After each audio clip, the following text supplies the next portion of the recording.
And is it really the end of the world? The ancient Mayan calendar comes to an end just after midnight tonight, and some people are preparing for the worst. Apparently, 1 in 10 of us are feeling anxious about what could happen. As we just mentioned, the end of the world could be just hours away if believers in the Mayan Doomsday theory are proven to be correct. The long count cycle of the Mayan calendar ends on December the 21st, 2012, giving rise to predictions of an impending apocalypse. Now, to discuss whether we should be preparing for the worst, I'm joined now by Auckland University philosophy lecturer Matthew Dentith. Thanks for coming in this morning. Quite all right. So, there's been a global survey. 1 in 10 people are worried, are anxious about this doomsday theory. How did we get to that point? Well, in part because we live in a world with this kind of media narrative about how things are getting worse. We talk about global inequality, we've got climate change, we've got wars going on around the place. There are these claims that we live in a morally degrading society. Now, all of these things we have to take in context. Actually, things have, in Western civilization at least, actually been getting better for the last century or so.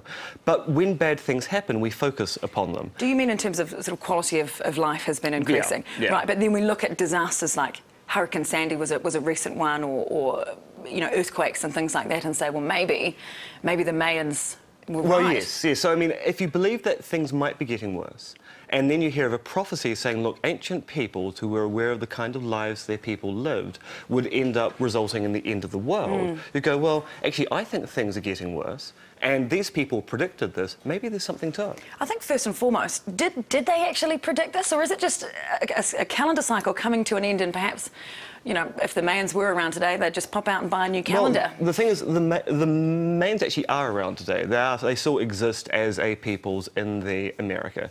And it's quite notable, none of them are panicking about what's going on. That's a very good point. This is the end of the, I think, the 13th Buckton, and it will be followed by the 14th Buckton. And all they're saying is, look, this is the end of a cycle, like the end of the first millennium or the second millennium. There might be some kind of spiritual change that occurs as everything renews, but there certainly isn't going to be a global apocalypse. At least that's what they believe.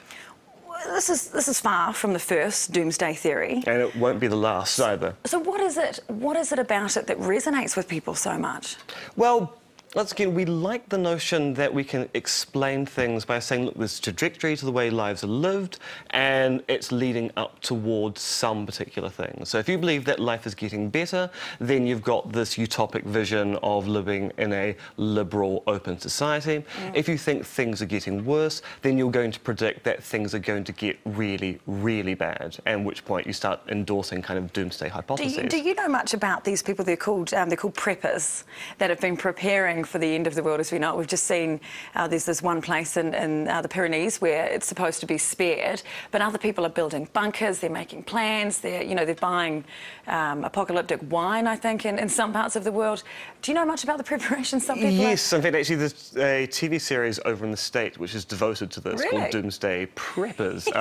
It's one of these weird series where it's both taking the piss about the Doomsday Preppers and also kind of giving you a how-to guide to survive a large-scale apocalypse. And these are people who are concerned about the nature of society. Some of them believe it's going to be a political apocalypse, a new world order will come into existence and basically stop civil liberties. Other people think it's going to be a Christian millennial thing and the rapture. Other people believe in various New Age beliefs like the Mayan Doomsday prophecies. And they're concerned about these things and they're preparing for them. So are they going to feel incredibly silly when it doesn't happen? Or is there a kind of backup theory or an excuse, you know, oh, we got the date wrong, maybe? Is there a theory that says that maybe it won't happen right now, but it will still happen? Mark Wilson from Victoria, he's head of psychology there, sort of says there's going to be 3 standard responses. Sour grapes, people who say, didn't really believe it, even though they did. People who will go, oh, we got the date wrong, and they'll start reinterpreting the evidence to work out when the next date. Yeah. So some people are saying, actually, we've got the Mayan calendar dates wrong, and it's 2018 or 2020 is when the prophesied doomsday is going to be.